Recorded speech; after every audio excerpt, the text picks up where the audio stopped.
The Arsenal Show. We are live. I'm joined by Melvin Marks and Steve K. How is everyone doing? Well, thanks. Very well, mate. Yep. Good. Very good. Players back in training. In harmony. Looking They are fresh, back in training. back in holiday. Yes, they are. Shield 4 weeks away. I mean, who's hosting this show? Well, you got to get a bit in, innit? Well, Jesus, I'm doing the intro, and then we got someone else doing the intro. Just excited, mate. It's excitement. All right. Hold your excitement. We've got plenty to talk about. We'll be talking about, the players coming back from pre-season, who could potentially be sold. Because, I mean, the transfer list, if you're going by what is out there at the moment, is a bit crazy. But I feel like there's some tactics involved there.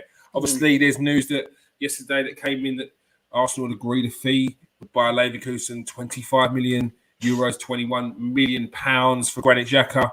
It's got to be seen as a good money considering, top end they were offering 12 last season, which was a joke. Nuno Tavares wants to stay. Look, there's plenty to discuss, and what better place to be to discuss it. First and foremost, news has come out that Arsenal stuck Folarin Balogun on the transfer list. I'm sure there'll be many Arsenal fans that are upset about this. However, it does seem like he's quite hot property this summer transfer window after a great season last season. Steve, rumours going about that Arsenal put a 50 million price tag on Folarin Balogun.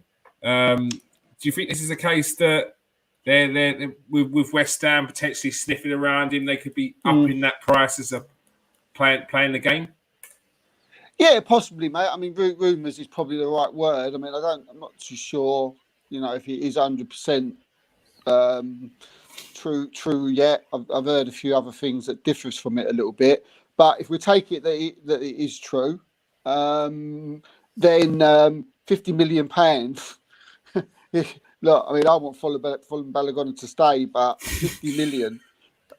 I think that to me that when I did see that and I see that price, that was a little bit of Arsenal saying, look, we don't, you're staying here, and if you do go, you're going at 50 million because you're not going for no 25s, no 30 millions. It's 50. And when you see some of the fees for other players who have been playing a lot longer in the game and a lot more experienced than Folarin Balogun in this window, 50 million to put down as a price tag on top of his head is a massive fee. And if it is true, I mean, you can take him all day long. I mean, it's more money than what Manchester United are playing for Mason Mount and Maddison. It sounds to me like a bit of it sounds a little bit of I don't know if it is or not, but it does sound to me like a bit of we're not selling him, because it is quite an eye-opening. Substantial fee. Yeah. I mean, 50 million. I mean, that is, to me, that's a go away. Because I can't see anybody coming in and paying 50 million for him. I think Arsenal have put themselves in a situation where they've said, look, if any club wants to pay 50 million for you, we'll sell you. Yeah, and we'll get 50 million in our back pocket, lovely jubbly. On the other hand, we're quite happy to see, that we want to see what you can do for us, see what we can do in pre-season. So I think Arsenal are playing this brilliantly. Long gone with the days when we were, saying that our players are worth 10 million, 50 million, 20 millions. Now, if you want an Arsenal player, you want an up-and-coming Arsenal player who's, got bags of potential, who can score goals. You've got to pay premium price for him. So if this is true, and it is 50 million, I applaud Arsenal for what they're doing, because to me that says you're not having him for any less, and I love that. But on the same way, it sort of puts Arsenal. A lot of fans want to keep him, but I would like to see him So I think Arsenal are in a no-lose situation here. I think we're in a great. You put this. It's a great thing.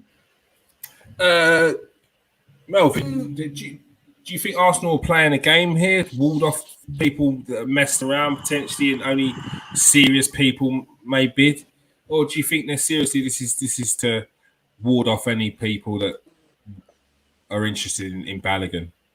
No, I don't think so. I think it might be, and who knows what their thinking is, but I reckon it could be.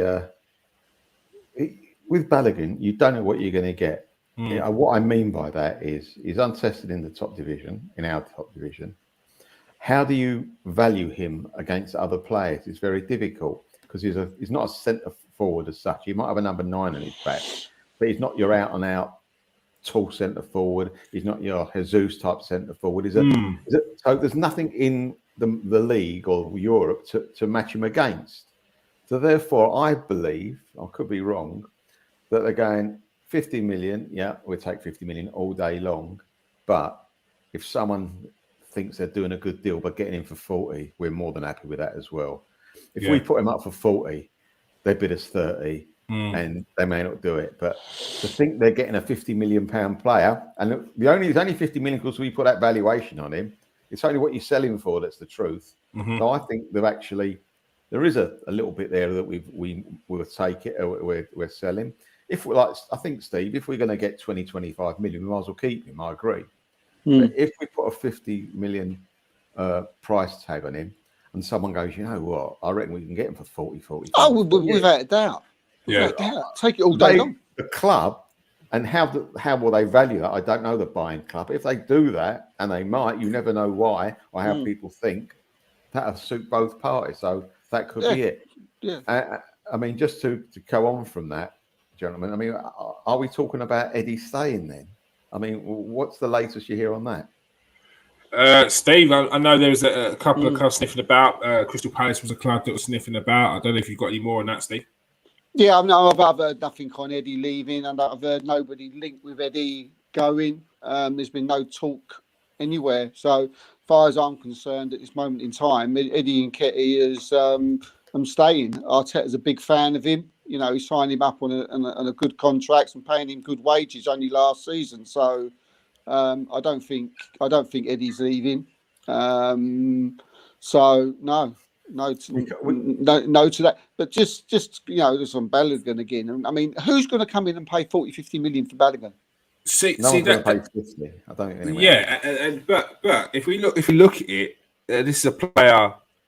People point to the fact that the majority of his goals came from the penalty spot. But this is a player in 37 games at the age of 21, scored 21 goals and got 3 assists in the French league. And that was only putting behind the likes of Mbappe, Neymar, Lacazette, the experienced strikers. Other than that, his name was the top of the pile. And if you're looking at young up-and-coming strikers, his name would have been flashing around at a lot of clubs. So I know that the price tag, 50 million, is way north of what we're thinking. However, maybe this is the best opportunity to get the most amount of money from Balogun, because we've seen where some players will be bought on the illusion that he's going to be a superstar when really he's just okay. Steve, what's thoughts? Exactly that. I mean, we don't know what he's actually all about. We've seen him, as Arsenal fans, we've seen him at youth level. We've seen him do really well. We've seen him do really well, in the French league. We've seen him smash it in the French league, and. People will say about farmers leagues. I'm not one for farmers leagues. I mean, they've got some top players come from France, and they've won the World Cup and European champions many times. So this nonsense about French league being a farmers league, I think it's total nonsense. So I think you've got to applaud Balogun for what he did there. But at the end of the day, he's a very young man. And he's still only 21 years old, and we still don't know what he's like, whether he can do it at a top club. There's a difference from doing it at Reims. There's a different, even if he was playing in the Premier League for a Fulham or a Crystal Palace or a Bournemouth, and you're doing well and you're smashing goals in there, there even would be a big question mark on the step up when you go out. I mean, look at someone like Wilfried Zaha. He took the step up, couldn't do it, and in the end he had to come back down again. So we don't know what Folarin Balogun's going to do. So I think, and I think Arsenal don't know either. I don't think anybody knows, and that's why I just can't. With this price tag that's been put on his head of 50 million, if it is 50 million, and like Melvin said, he's right. You go 50, and then you probably would accept 40.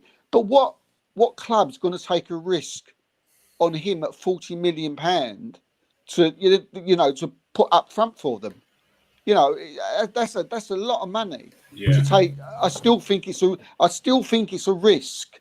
I think Folarin Balogun should use his head.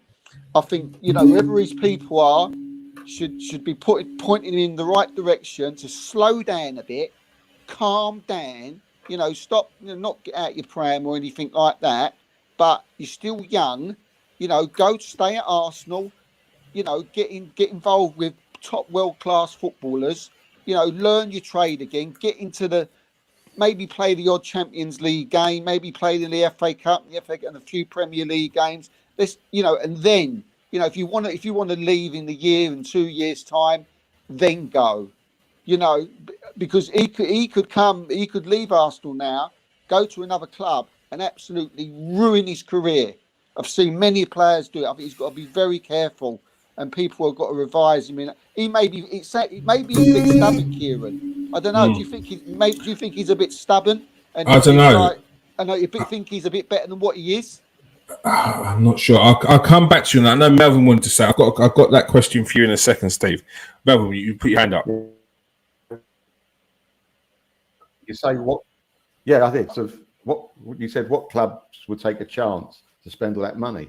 If you look the last few years, Steve, West Ham have spent 30 and 35 million on people that no one's ever heard of, and they've been flops, especially forwards. Exactly. Other clubs have done it. When you factor in inflation in football, which is through the roof every year, it just goes up and up and up and up. To spend 40 million on a punt, and that's what it will be, a kind of punt. It's not a certainty, I know. It's not beyond the realms of possibility that club might go, you know what? He might be just the thing we need. Let's do it. Because at the end of the day, if it don't work out, you get your 35, 40 probably back with him in a couple of years if it doesn't work out. Anyway, he's not the end of his career. It's beginning his career. So if he has a slight improvement, but he's not up to what you want, you'll easily get your money back. You might even get more. You don't know. So I don't think. I think there will be some clubs out there. I mean, West Ham again. I'm not just going to go at West Ham, but at the back of my mind, West Ham have bought players over the last 5 years I honestly have never heard of. They play for half a season, and you never hear of them again. Yeah, Gianluca Scamacca was one who come from Italy. That's it. They paid about 30 for him. So what was that one, Kieran? Was it the one? Scamacca is a top quality striker. Yeah, Balogun's someone who's just coming up from the youth league. Yeah, but that's the risk that people are willing to take, aren't they? Because 50 million now or 40 million now could potentially be 80 million in 2 seasons. Exactly, and that's the thing. Exactly. And it's not even like far-fetched to say it could be 80 million 2 seasons, because Brighton spent 10 million or 6 million on Casado. He's now going for upwards of 80 million, which is ludicrous, because Man United could have got him for even cheaper than that, but opted against it. So it only takes one good season in the Premier League for people to go, do you know what? Actually, I'm going to have a bit of that myself. But are West Ham the team?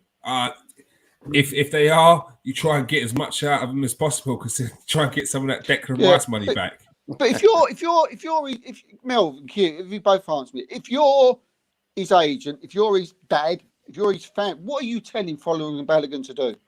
Staying at Arsenal. Of course you are. All day long. But is his agent? Exactly. I know what you're going to say, Kieran. I think I know what you're going to say. You're going to say his agent might have a thought about his back pocket. What's he going to earn if he goes to a big money move, right, Kieran? Is that what you were thinking? Yeah, 100%. And what I wanted to ask you, Steve, is do you think he's got the patience? I don't know the kid. I don't know the boy. I don't know his personality. I have no. But from the way he's coming across, from what I'm hearing and from what I've seen in his interviews, he comes across to me as a little bit thinking he's a bit better than what he is. Because I mean, and I don't think he's being. I think he's being stubborn. I think he's being. Yeah. I mean, what? I feel he's. You know, I just feel he's being stubborn. I feel he's making the wrong decision, and I think he feels he's better than he actually is.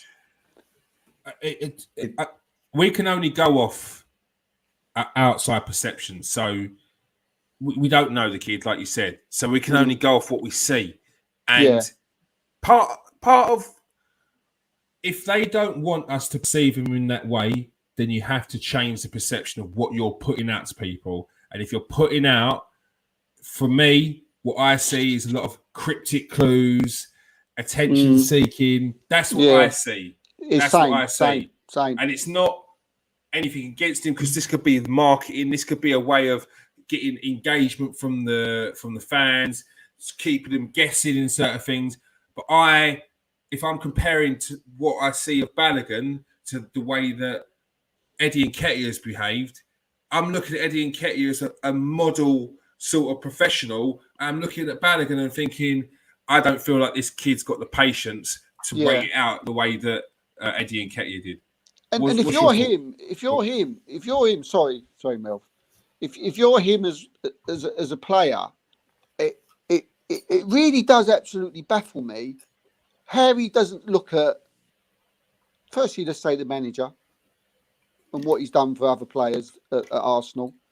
It baffles me how he doesn't look at William Saliba and that he's gone into the French league and come into Arsenal and literally took the Premier League by storm by playing with better players. It baffles me how he doesn't look at Saka, Martinelli, Eddie Nketiah, Reece Nelson, maybe even Odegaard, the improvement they've made, and to say that I want to go for first team football because I just want to play. It gives me the impression it's a bit about, me. And I hope I'm wrong, because I can't get my head round his thinking. I just can't get my head round it. Melvin, maybe I'm missing something. What's your thoughts, Melv? My view is slightly different, Kieran. I think that, number one, he's played in a French league. All right, people might think it's not the best, but look who he's played with in the same pitch as Mbappe. Lacazette. All right, Lacazette isn't as good as when we first bought him, but Lacazette. Was it Neymar as well? Look at the names. Look at the names you've just mentioned, and he's in that category of goal scorer. No, some penalties. That's number one. So all of a sudden, he ain't no Eddie. His mind is, I'm not the same as Eddie. I'm better than Eddie. He may not be, but his mind's playing like that. Secondly, he wants to play football, Steve. And he knows, and you know, deep down, if we keep Eddie and he signs for another, he stays with us, Balogun, he ain't going to play. He just ain't going to play next season. Does he want to play on a cold Tuesday night, Gillingham away in the League Cup? You know what I'm saying? That's where you earn your stripes. That's where you earn your stripes. I know. That's what he should be doing, though. Steve, that's where he's earned his stripes in France. He thinks he may not have done, but you understand my thinking. But what about Saliba, though, Melv? What about Saliba earning? You know what? He's gone to France. He's come back to Arsenal and is turning into one of the best best defenders on the planet. Right, slowly, and which could be the reason why he might be is because he's around these players, amongst and with this manager, where the difference is he's a young boy. He's a young boy who has had one good season, right, and he could. And he's not. We're talking. He's at Arsenal here. He's not going back to Bournemouth or Crystal Palace or Fulham. He's going back to Arsenal. Champions League. For me. But he ain't going to play in the Champions League, Steve. That's my point. But he shouldn't. I don't think he's. I think he's thinking way ahead. I think he's getting a bit too big for his boots. But okay, devil's advocate. If so, Balogun's just come back from France. How is he meant to continue his development as a striker if he doesn't get the required amount of games and minutes to play at any level? Do you loan him out? How do you play it? Because and we've got to remember he has. Yes, William Saliba's had his stripes out on loan, but Balogun, this is his second loan. Arsenal said they made a mistake on not sending Balogun out the previous season, and he had half a season with Middlesbrough. So this is his second loan stint. He's thinking, am I not done enough to come back and get some minutes to give me an opportunity? No, he hasn't. Nowhere near it. Nowhere near it. Now, and that's the. So you're saying nowhere near it. Nowhere now, near as a player, how long does he have to wait? What's he got to wait for? Depends what he wants. It depends what he wants, doesn't it? It depends whether he sits down and think, okay, look, I've gone and smashed it in the French league. Great. Now I can go and do it anywhere. I should be starting up front for Arsenal, which is what he thinks. Well, if that's but is that what he thinks, or does he think that he's got Eddie in front of him? I was willing to challenge Jesus, but now I've got Eddie and Jesus. Well, if he should back himself then, shouldn't he? No, because it's not his decision, Steve. It's the manager's decision. If you don't get on that park to play, how can he prove he's better than Eddie? I think he'd get a chance to play. I mean, they're going to see him in pre-season. Let him go to pre-season and prove he's better than Eddie and Nketiah. It's a tough one. It's a very tough one for a player at 21. Scored 21 goals or 21 goals in the French league, 3 assists. He's probably thinking it's time for me to come back and get some game time. And if Eddie Nketiah is in front of him, we know that Mikel Arteta is a big fan of Eddie. It'd be interesting to see what happens. I know a lot of fans out there will want to see Eddie go and Balogun get the opportunity, but Eddie came in and done a job last season. Will Balogun get an opportunity? I do not know. This, in my eyes, I don't think he has the patience to hold out for another season. You've got to remember this is a player who has opted to go and play for the USA when England's front line isn't glittering.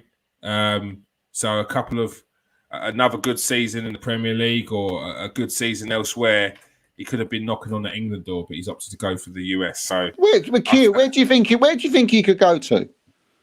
What in England? Everton? Is that really what he wants to do? Go and play for Everton? I think it's a case of the kid wants minutes. The kid wants to play. Now, whether it was Everton, if he was to go to Everton, he'd probably be guaranteed week in, week out. If he went to Crystal Palace, probably not far off of that. So there are options. The likes of Brighton are not options anymore because they've got Ferguson coming through. Even Danny Welbeck scoring goals. They've got a system there that works for them. You're talking about the 3 teams that came up, Kieran. Yeah, you're talking bottom half of the table. You're talking bottom half of the table. I personally think you've got to have a conversation with them and say, there's an opportunity here, but we want to see you in the Premier League for a season from the start.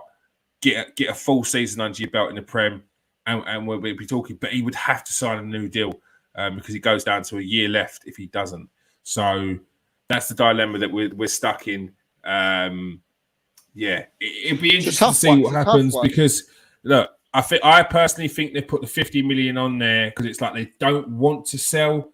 But if a club does come in for, like you were saying earlier, the 40 million, you got to bite the handle for that. We saw the player that went to Sheffield United went for 26 million. He hasn't done anything since, not even in the Championship.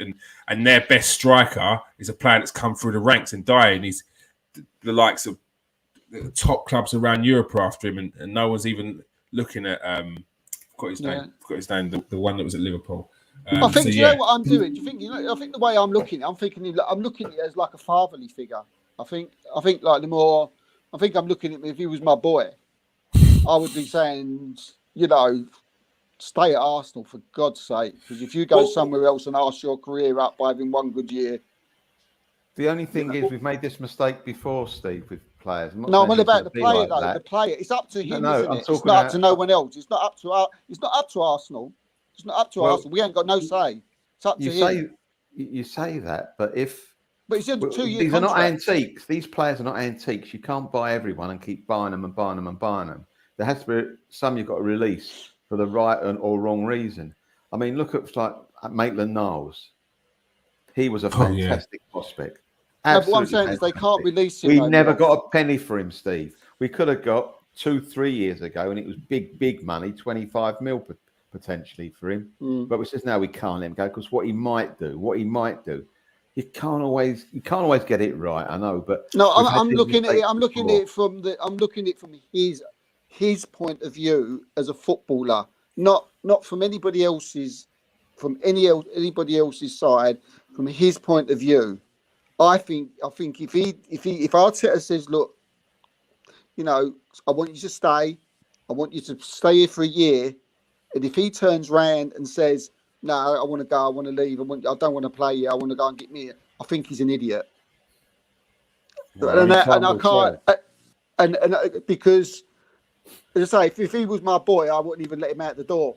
And I'd drag him to pre-season training because I'd be petrified that he'd go to like a Luton or a Sheffield United and all of a sudden he's, you know, things ain't as what they should be.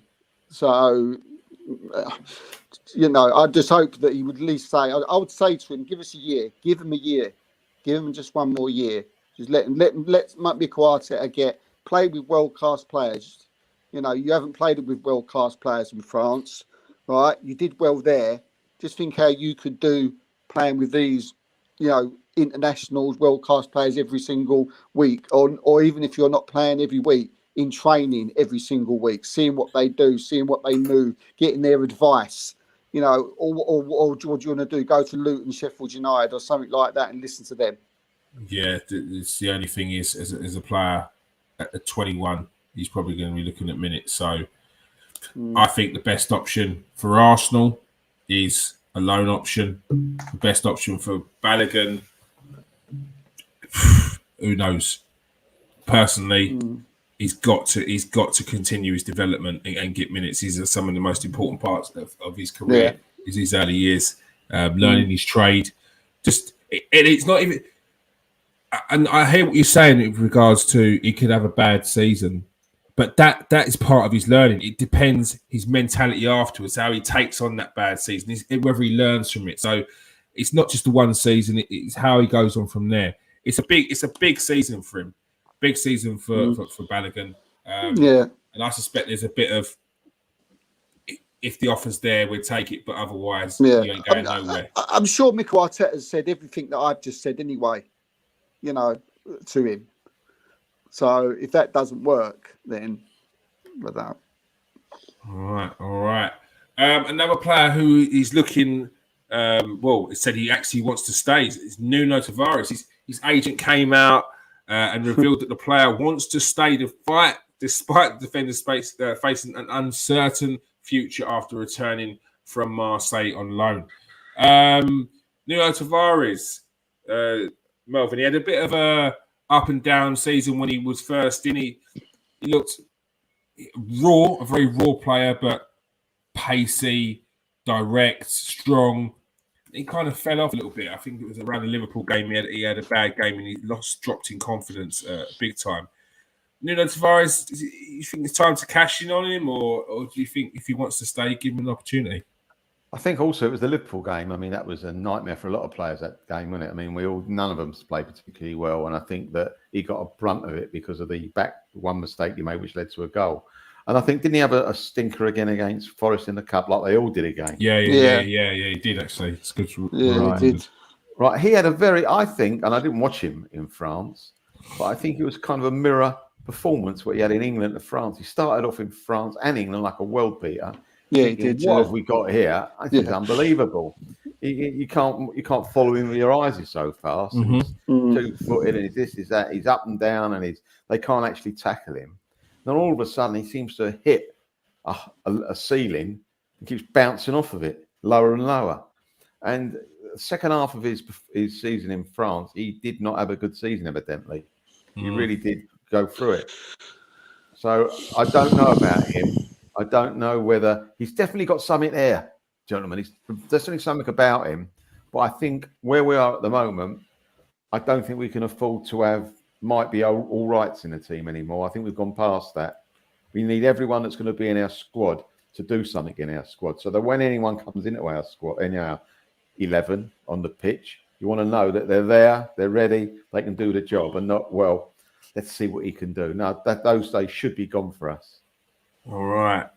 Steve, Nuno Tavares, it was reports that he got kicked out of training, some attitude problems. As Melvin said, he started off very, very well, a bit like he did at Arsenal, and tailed off 31 games, 6 goals for a left back, also played left midfield as well. Is it time to cash in? I mean, Arsenal would more than make their money back. Or does he get an opportunity, considering there's going to be plenty of games next season?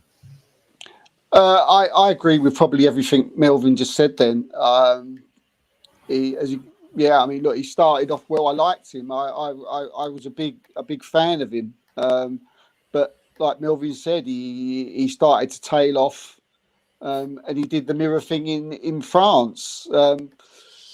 He's from what I've seen of him, he's not an Arsenal player. He's too on. He's too off. He's very, very. He's probably the most inconsistent Arsenal player I've seen in the last, in the Arteta era. And he has got a bit of an attitude problem. When I see him play, even when he's had good games, he tends to make it, not play. Don't really. He don't come across to me as a team player. Which is a shame, because there is something about him. He has got something, and I think he could do well at another club. But even saying that, I think he's got to change his attitude, whatever club he's got to, because he tends to sort of, if he doesn't like the way things are going, or he tends to get the ump very easily. And as you say, he's shown that at Arsenal now, and at was it Marseille? Is it that where he was at? So I don't feel like there's a space for him at Arsenal anymore. He's a left back, and we've got Zinchenko who plays there. We've got hopefully Tierney stays. We've got Tierney. We've got Tomiyasu who can play out there. We've got Kior now who played there in a couple of games last season. That's 4 players who are playing. I don't see where he fits in. I don't see where he goes, or what type of, we're talking about with Balogun, where is he going to get his chances? You look at Nuno Tavares, I mean, he's got, to my eyes, absolutely no chance of getting any minutes anywhere.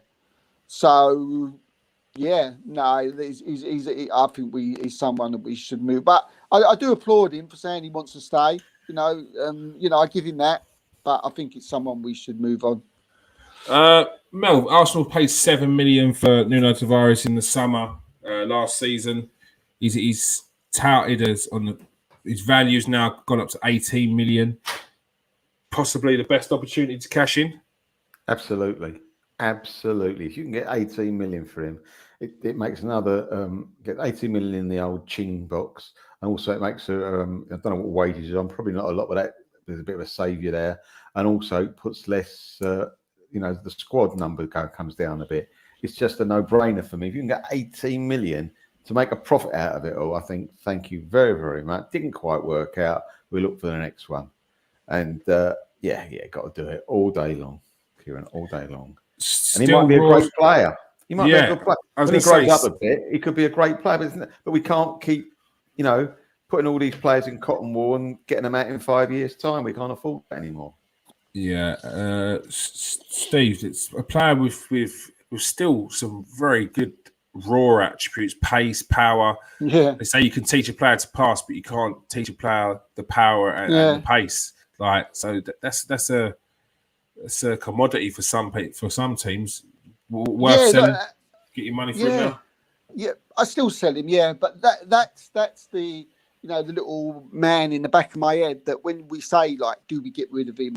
And that's the positive, aspects of this where I think, should we stay? Because like we said there, I think me and Melvin both said that there's something in him that's a little bit special, something that, maybe that we don't see from other left backs in the premierships. And he has got this, I mean, he's a unit, he's got power, he's got pace. He's just very erratic with it. If he could calm it all down and put it into place and just then he could be a player, because there is that little thing in the back of my mind that's that says there are things in his game that's I like, and that I'd like to see more of him. But again, it just goes back to the game time and the other players. I can't see where he's going to get that game time. Mm-hmm. I'd worry about playing him in cup matches, because you just don't know, and you don't know where. I think at Balogun, for instance, we look at him and we think we still don't know, how he's going to be if he played in the first team. Yeah, we're not sure, and we think, we'd like to see, how he would, would he be able to do it in the first team with Jesus and Odegaard? We've seen Nuno Tavares play with our first team, and he's been pretty, poor at times. So, and that's so. For me, that sort of is the final sort of, nail in the coffin that says that I just think 18 million. Yeah, just take it and let him go on, and hopefully he can do well somewhere else. All right. For anyone who's watching now, press that like button if you are regular to the show or new, and if you are new to the show, press that subscribe button. Please, appreciate your support. Other news that came in yesterday: Granit Xhaka set to leave for £21 million to Bayer, because the €25 million, it's a big. It's a massive difference from the 12 billion they were willing to offer, Rome were willing to offer last season. Melvin, Arsenal done well to put the extension in his contract, and they said they wanted to keep that transfer value there. Good business from Arsenal finally in the transfer market to try and get some money back. Very good. It's very good. It's very good the way they've done that. I'm very pleased what Arsenal have done. They're good business, I think. They got another year out of him. Very good year. His best year, actually. Absolutely. I mean, I've never, I don't know if you know or remember, I was never that happy with him, to say the least. But the last 2 or 3 seasons, he's been, for him, outstanding. And last season, he was a rock. I mean, I wish he would have been that player when we signed him and done it through. Things might have been different all round for the club. But no, we've got the best out of him now. Hopefully he goes on and has a successful career elsewhere in Germany. He's given 100%. Sometimes 100% wasn't enough, because you've got to have other things to your game apart from giving 100%. It's decision-making sometimes got nothing with whether you give 100% or not. But it's good. We got okay money for him now. It was derisory money we were bid last year. Absolutely. It was an insult, I think. So do you think they were taking advantage of the climate that was at Arsenal? It looked like Arsenal were looking to get rid of players on free, just to let them go. The contracts cheap, like Leno, and people saw that. Leno was a joke. What a deal that was. Leno, I mean, come on. I think they realised they probably, though our colour is red and white, we had blue crosses everywhere on our, like the blue cross. Oh, I reckon that's what they saw with Arsenal. They saw that name Arsenal with a blue cross by it and go, well, Wednesday afternoon is when we should go in, because that's when the blue cross kicks in.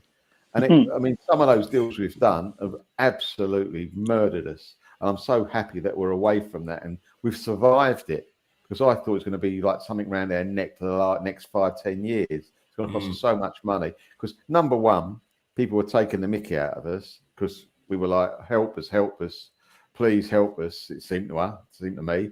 And also, we had them on such ridiculous contracts, not that good players, that who's going to take them on? And they're going, no, it's all right, mate. You have him another year. We'll get him when he's free. No one's going to pay those wages. So we're out that way. Now we're selling players for not great money, but decent money. And there's been a big sea change there. So that's good news.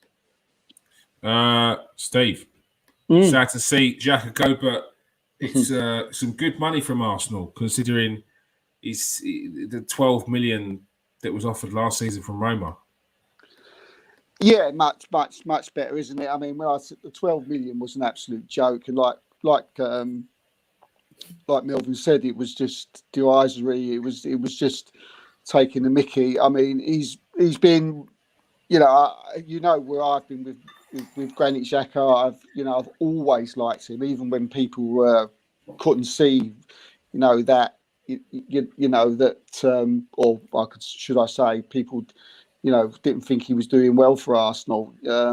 I think he's proved now that he was playing in the wrong position. I always knew that. I mean, it was easily to see when he was at Switzerland, and Arsene Wenger turned around and said he's a number 8, and when he left, he said, you make sure you play him in the number 8 position.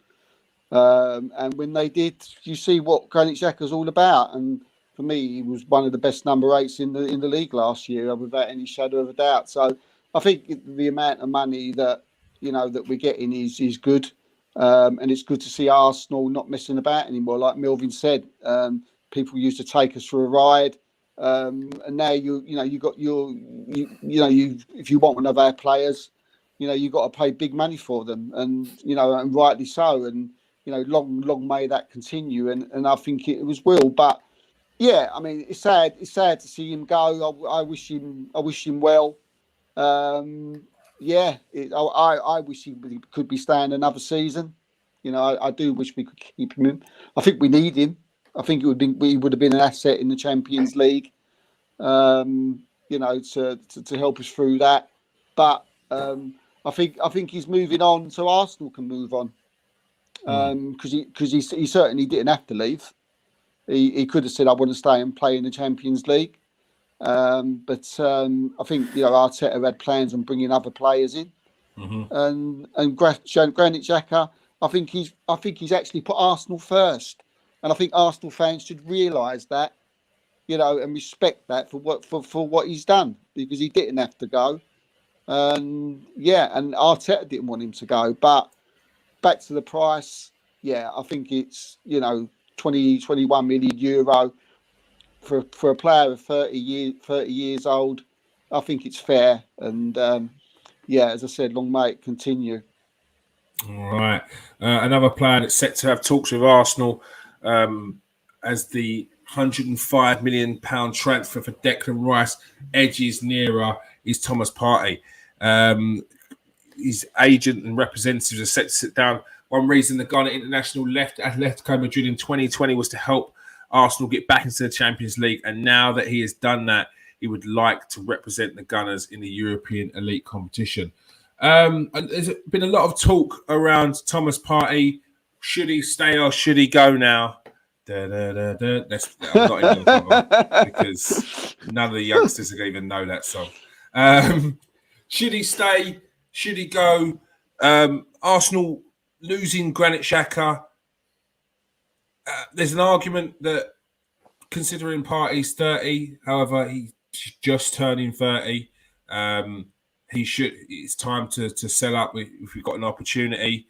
But surely that's going to leave a massive hole in the middle and potentially a risk if the players don't settle into a very well-known Mikel Arteta central midfield system that's just tough. Thomas Partey didn't hit the ground running, as we saw. He took a while to get to grips with the system. Will Declan Rice fit in? There's reports of Lavia. Is he ready to fill in the shoes of Thomas Partey? Steve, what's your thoughts on the Thomas Partey situation? I certainly don't want him to go. I would like to see Xhaka and Partey stay. And to have two other players came in the midfield and to have an incredibly strong midfield. But I certainly don't want Partey to go. It's strange that the things that we're hearing. You've got that coming from his agent, but the facts are he has had talks with Saudi clubs, and he has had talks with Juventus, and this ain't rumours. These are facts. He has. So I don't. You think what you got to ask yourself is what conversation has he had with Mikel Arteta then? For this to come around. So I would assume that Mikel Arteta doesn't plan on playing Thomas Partey, in his first 11 next year, or he wants him to compete with everyone else. But then again, as you say, that's just come out. So there's sort of like a conflict of, news that we're getting, and it's a matter of trying to find out which one, is not so much true, but which one is who's going to win the day. But I certainly don't want him to win. Stay. He is 30, like you said. He is a little. He does get injured quite a lot. He has been, and he did drop off towards the last season.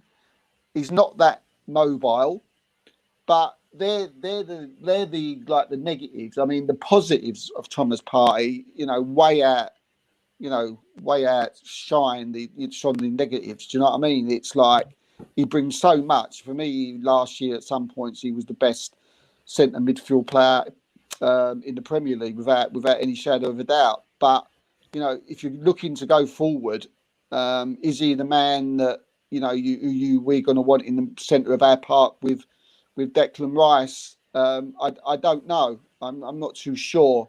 I think. Is he planning on having Jorginho? I mean, I think what you're going to see next year is Arsenal play quite a few different ways. I think you'll see Arsenal play one way in the Premier League, and I think you'll see Arsenal play one way in the Champions League.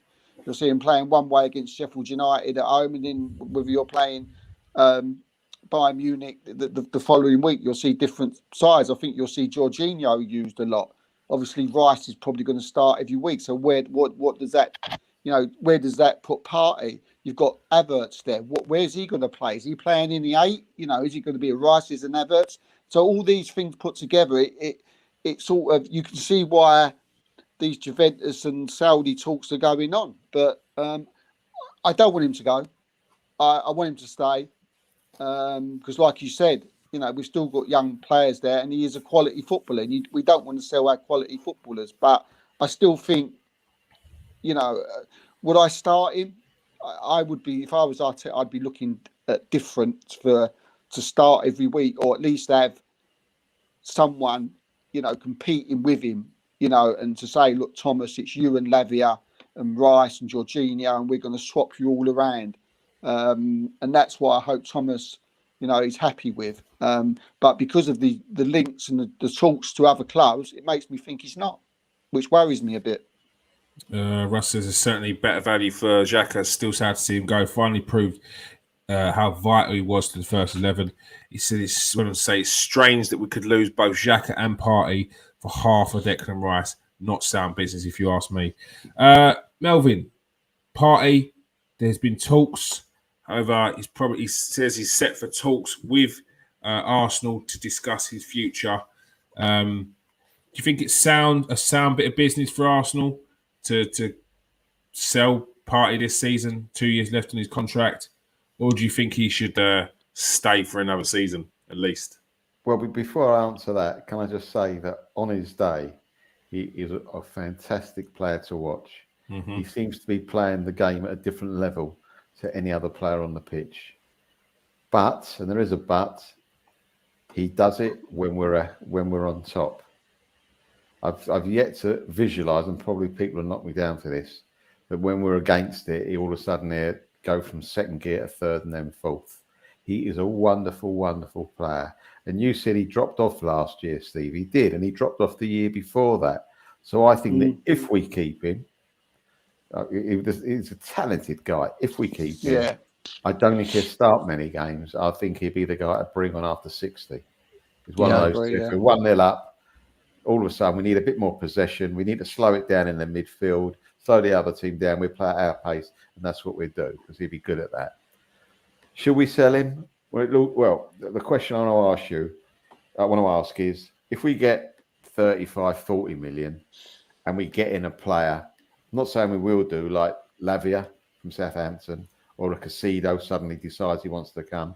If we're going to suddenly sell Partey to bring in one of those two and get about 40 mil, to me, you've got to do it. It's the future. Yeah, I do. Yeah. It's like garlic bread. It's definitely the future. but if you're going to sell him for 20 mil, I'd have him in the squad all day long.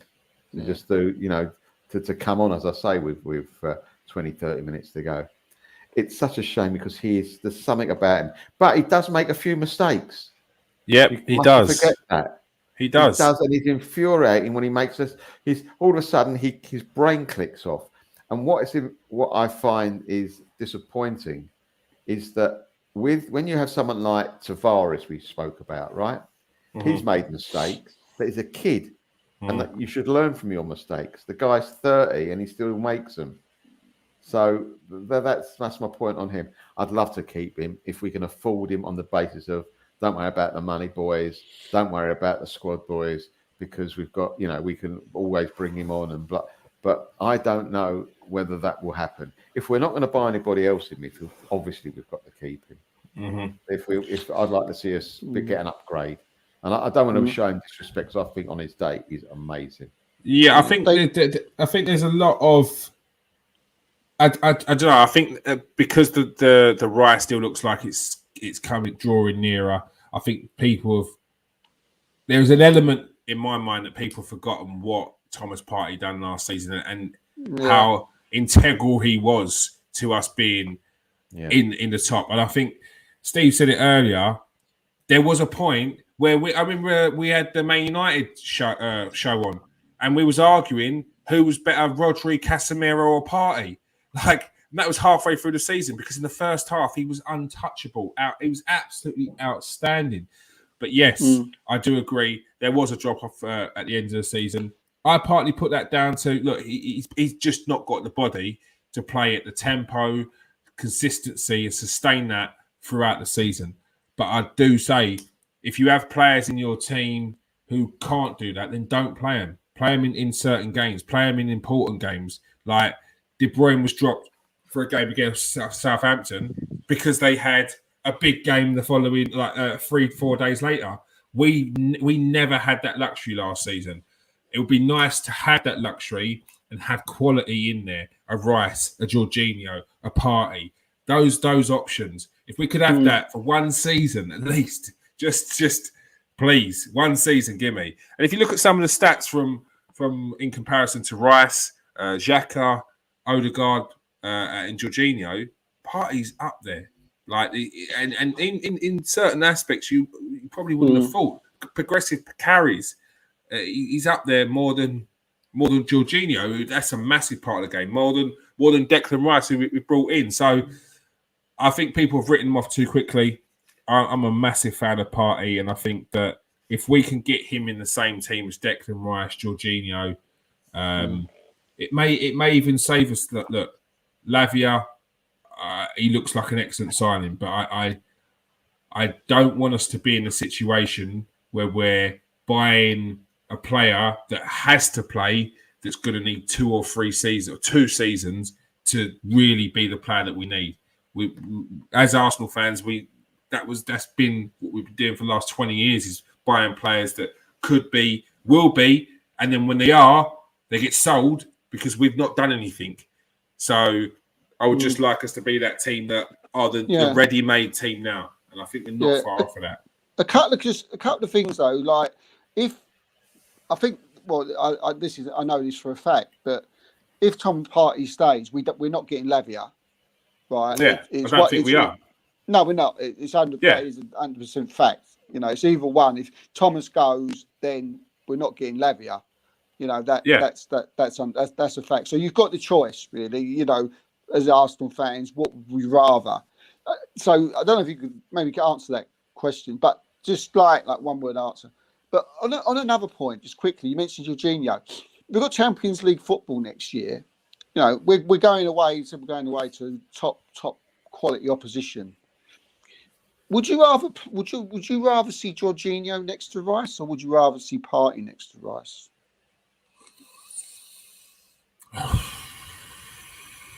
Champions League. I'm talking about. They're different players, aren't they?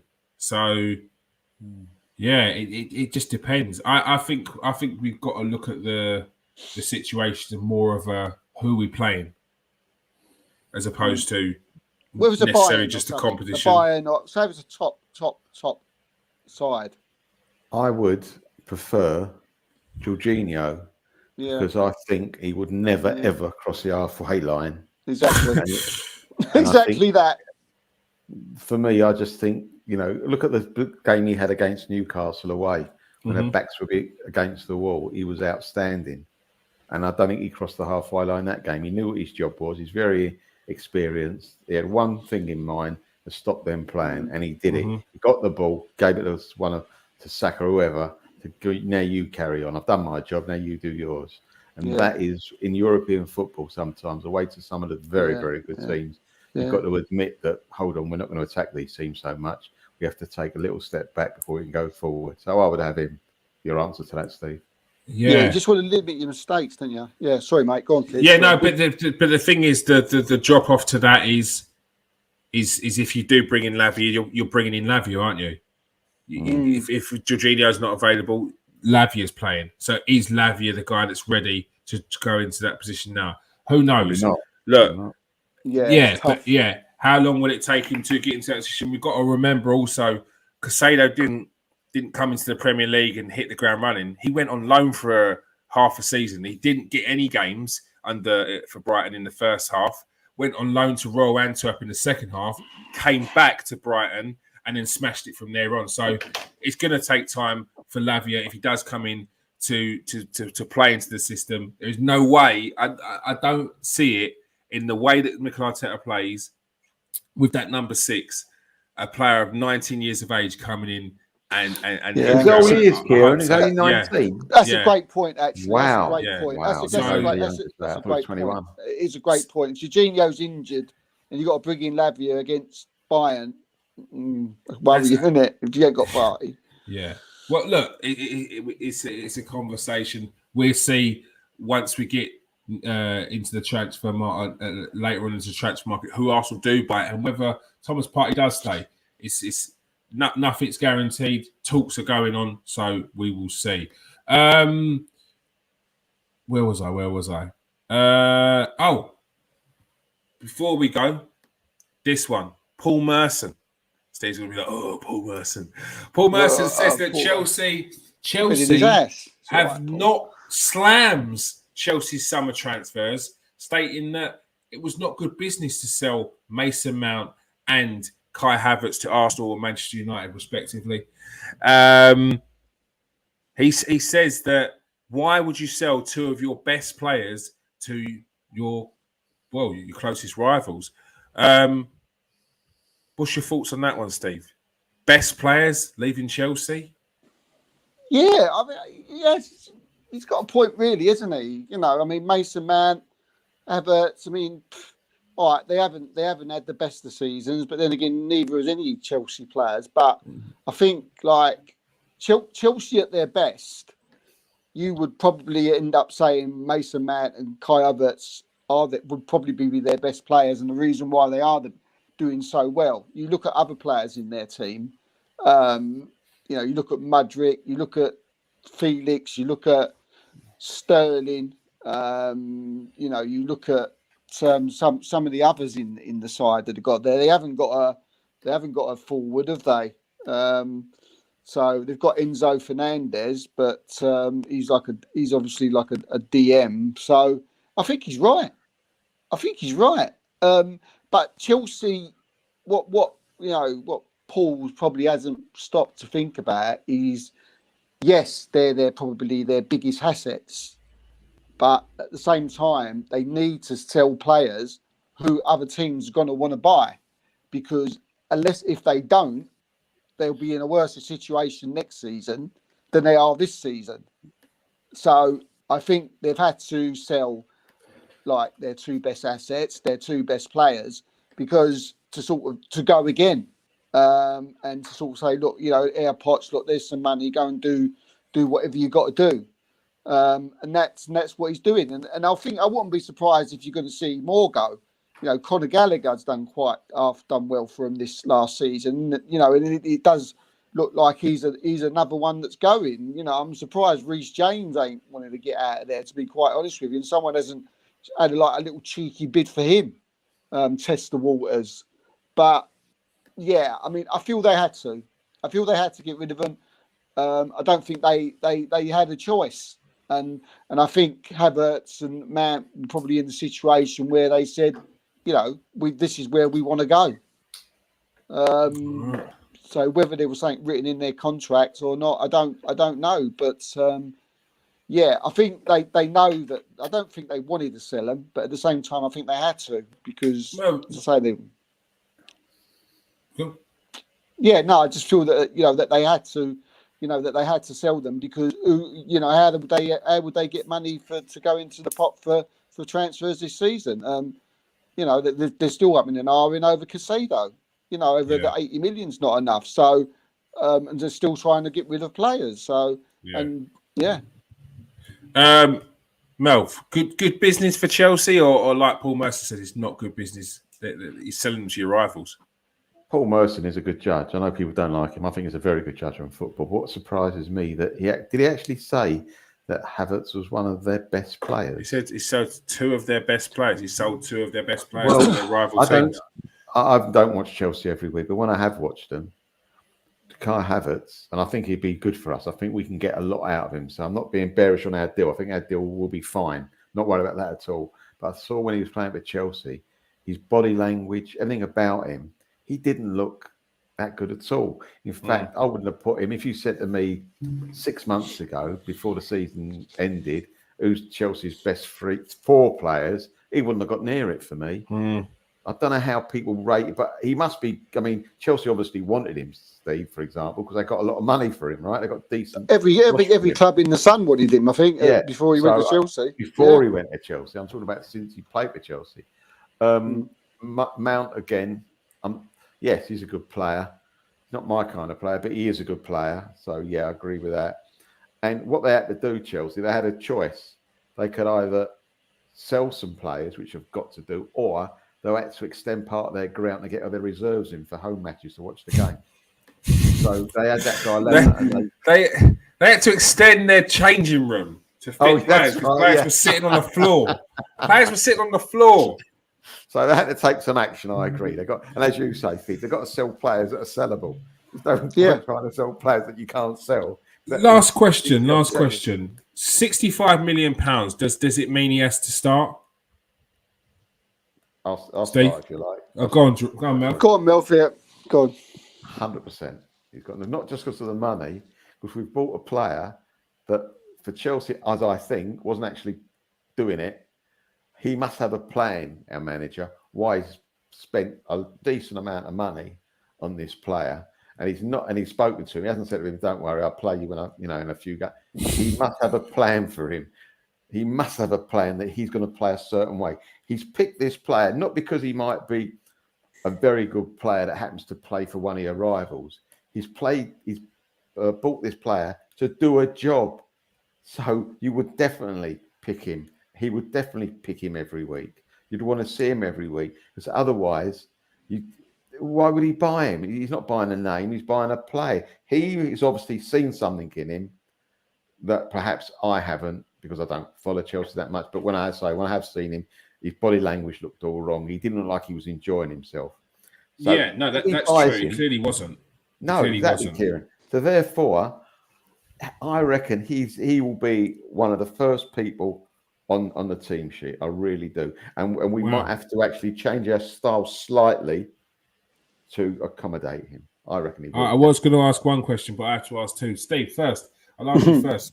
65 million pounds. Does he have to start? I think you would think so. I mean, Melvin's just convinced me he'll be starting after what he said there. I think we've always had it in the back of our mind, Kieran, and I bet you any money when Melvin was speaking, you was thinking exactly the same thing as what I was thinking as Melvin was speaking there.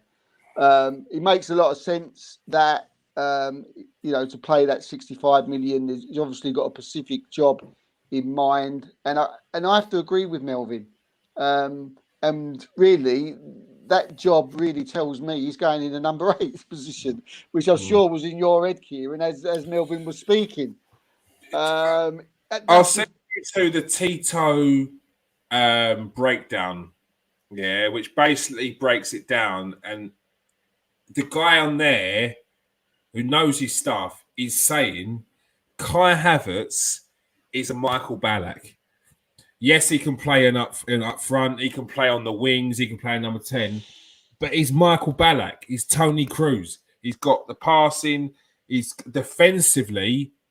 He says he's like a hybrid of the two. So he's better defensively than Tony Cruz, but not as good attacking, like as a attacking midfielder as Ballack. But the combination of the two, they expect him to be a superstar. Like he is. They see him in Germany. They saw him as a number 8. So where he's moved into a striker position on the wings, yes, he's adapted, and Germany now play him as a centre forward. But I think their long-term thought process by Leverkusen was he was going to drop a bit deeper and be a bit more of a playmaker sort of thing. So it's what went through my mind when Melv was saying he's got to be starting, because I'm thinking, where does he come in? Whose place does he take? Unless he change formation, unless we change unless we play 3 at the back, unless we go to a 3 at the back, play a Tierney, a Saliba, and a Gabriel, or something on them lines, or a Timber, something on them lines where you play 4 up front and 4 across up further up, and only 1 in the sort of 2 in the midfield, and they swap over, like Odegaard and Havertz do this swapping thing where Havertz will move into the number 10 position and Odegaard will drop back, and they will sort of do this thingy in, and then you've got Zinchenko who will move in as his inverted midfield role, where he will move into the midfield to cover if Havertz goes forward and cover that number 8 position. Because he's done it a lot last season, didn't he, Zinchenko? And Timber could do the same thing on the other side, and to come into there. There's a lot of scenarios of what he could do, but I do agree that it does look like it, Kears, doesn't it? That he's not going to. I can't see him on the bench against Forest. Can you? I just can't. I can't see it. I know. It's exciting. That's all I'll say. It is. Daniel says if you let go, if you let Xhaka and Partey leave, then it's back to square one, isn't it? No. In my head, I think that it's a gamble letting both of them go. Personally, if you're going to let Xhaka go, you're bringing in the likes of Rice. There's Havertz there who can play that position. The drop off from Thomas Partey to what we've been linked with is Lavia. Jorginho's a different type of player. He's not a party player. Jorginho is got a much better passer, silky. Whereas you do need a bit of that rough and tumble in the middle, and Thomas Partey is that. It's a reason why we had the debate whether he was up there with Rodri and Casemiro. It's just about consistency with him and sustainability towards the end of the season. So, yeah. All right. That is all we have time for. Again, gone over, but it's all right. It's all right. Thank you for joining us tonight, guys. Cheers, mate. Thank you. Thank you very much. Thanks, Kieran. And thank you for everyone who's joined us in the chat. Daniel, Russ, Corey, thank you very much. Make sure you press that like button. Everyone else who's watched the show, make sure you press that like. If you are new to the show, press that subscribe. I appreciate your support. Make sure you join us every Tuesday for the Arsenal show. And now every Monday at 8 o'clock, we have the Transfer Exchange show, Transfer Special, where we'll be talking about all the latest transfers. We're giving you updates, and we'll be looking to get on all the top guests from the world of transfers. Peace out, people. Stay safe and wash your hands.